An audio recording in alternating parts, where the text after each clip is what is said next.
Αγαπητοί φίλοι και φίλες, ντράγοι πριάτελοι, είμαι ο Γιώργος Παπαδάκης, μέλος της πολιτικής γραμματείας της Ευρωπαϊκής Ελεύθερης Συμμαχίας του Ουράνιο Τόξο και είναι για μένα μεγάλη χαρά και μεγάλη τιμή να σας απευθύνω αυτές τις λίγες λέξεις, λίγες μέρες πριν τις ευρωεκλογές. Είναι μεγάλη τύχη επίσης για μένα να βρίσκομαι σε αυτή τη θέση, την προνομιακή θέση, αλλά και δύσκολη ταυτόχρονα θέση, γιατί μαζί με τους υπόλοιπους συναγωνιστές στο Ουράνιο Τόξο προσπαθούμε κάτι το οποίο είναι πολύ δύσκολο. Προσπαθούμε με όλες μας τις δυνάμεις να συνεισφέρουμε στον εκδημοκρατισμό της ελληνικής κοινωνίας, η οποία δυστυχώς μόνο στα χαρτιά είναι δημοκρατική. Στην πράξη και παρόλες τις διαβεβαιώσεις που δίνουν οι πολιτικοί μας ηγέτες στις Βρυξέλλες και σε άλλους διεθνείς οργανισμούς, καθόλου δημοκρατική δεν είναι. Και αυτό νομίζω ότι εσείς, οι Μακεδόνες και οι Μακεδόνισσες που ζείτε στην Ελλάδα, το διαπιστώνετε συνεχώς από πρώτο χέρι.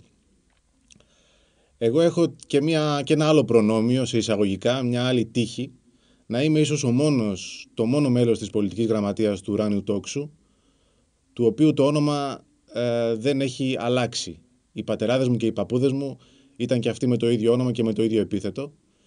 Ίσως γιατί εγώ γεννήθηκα στην Αθήνα και δεν γεννήθηκα στον Έγκους, δεν γεννήθηκα στη Ζαμπάρδενη, δεν γεννήθηκα στο Κόστουρ, δεν γεννήθηκα σε μία από τις πόλεις ή τα χωριά της Μακεδονίας.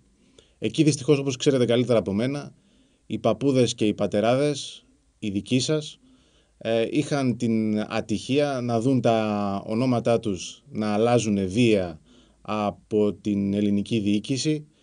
Είχαν την ατυχία να δούνε τα ονόματα των χωριών τους να αλλάζουν βία, τα ονόματα των ποταμιών, τα ονόματα των βουνών και γενικώς πέσανε θύματα μιας πολιτικής βίαιης αφομοίωσης του μακεδονικού εθνικού στοιχείου.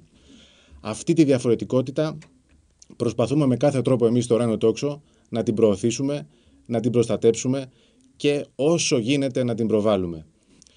Και για όλα αυτά χρειάζεται να αλλάξει εκ βάθρων η ελληνική κοινωνία. Χρειάζεται να αλλάξει εκ βάθρων ο τρόπος με τον οποίο η Ελλάδα αντιμετωπίζει τη διαφορετικότητα. Αντιμετωπίζει τους Μακεδόνες, αντιμετωπίζει τους Τούρκους, αντιμετωπίζει τους Πομάκους, αντιμετωπίζει τους Βλάχους, αντιμετωπίζει όλους όσοι είναι ή δηλώνουν διαφορετικοί. Αυτό προσπαθούμε να κάνουμε στο Ουράνιο Τόξο. Γι' αυτό ζητάμε την ψήφο από εσάς στις εκλογές. Da izlezite να εισμπόρετε, da glasate za vino žito i setne και budeme pak tuka και σμπόρime za druge rabote. Mnogu pozdravi i blagodaram mnogu.